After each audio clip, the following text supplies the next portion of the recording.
കാർഷിക മേഖലയിലെ പുതിയ അറിവുകളും സാങ്കേതിക വിദ്യകളും കർഷകരിലേക്ക് എത്തിക്കുക എന്ന ലക്ഷ്യത്തോടെ രാജാക്കാട് കൃഷിഭവന്റെ നേതൃത്വത്തിൽ കിസാൻ ഗോഷ്ഠി 2026 സംഘടിപ്പിച്ചു. കർഷകരുടെ ഉൽപാദനക്ഷമതയും വരുമാനവും വർദ്ധിപ്പിക്കാൻ ലക്ഷ്യമിട്ടുള്ള പരിപാടിയിൽ കാർഷിക വിദഗ്ധർ ക്ലാസുകൾ നയിച്ചു. രാജാക്കാട് ഗ്രാമപഞ്ചായത്ത് പ്രസിഡന്റ് കിങ്ങിണി രാജേന്ദ്രൻ ഉദ്ഘാടനം ചെയ്തു. രാജാക്കാട് കൃഷിഭവന്റെ നേതൃത്വത്തിൽ കിസാൻ ഗോഷ്ഠി 2026 സംഘടിപ്പിച്ചു. രാജാക്കാട് ഗ്രാമപഞ്ചായത്ത് വൈസ് പ്രസിഡന്റ് ബെന്നി പാലക്കാട് അധ്യക്ഷത വഹിച്ച ചടങ്ങ് രാജാക്കാട് ഗ്രാമപഞ്ചായത്ത് പ്രസിഡന്റ് കിങ്ങിണി രാജേന്ദ്രൻ ഉദ്ഘാടനം ചെയ്തു.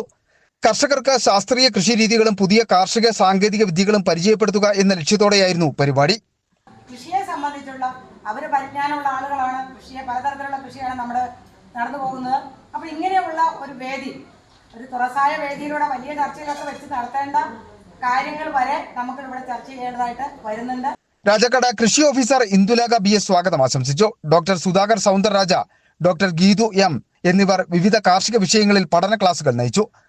ആധുനിക കൃഷി രീതികൾ, വിളപരിപാലനം, ഉൽപാദന വർധനവ്, കാലാവസ്ഥാ വ്യതിയാനത്തെ നേരിടുവാനുള്ള മാർഗങ്ങൾ തുടങ്ങിയവയാണ് ക്ലാസുകളിൽ അവതരിപ്പിച്ചത്. വികസനകാര്യ standing committee chairperson Mini Baby, ക്ഷേമകാര്യ standing committee chairman Sujith TK, ആരോഗ്യ വിദ്യാഭ്യാസ standing committee chairperson Sandhya Baiju, town ward member Joshy Kanyakuzhi, കൃഷി assistant director Reshmi Vijayan, assistant കൃഷി ഓഫീസർ ബിജോയ് PK എന്നിവർ ചടങ്ങിൽ പങ്കെടുത്തു. City vision, Rajakkad.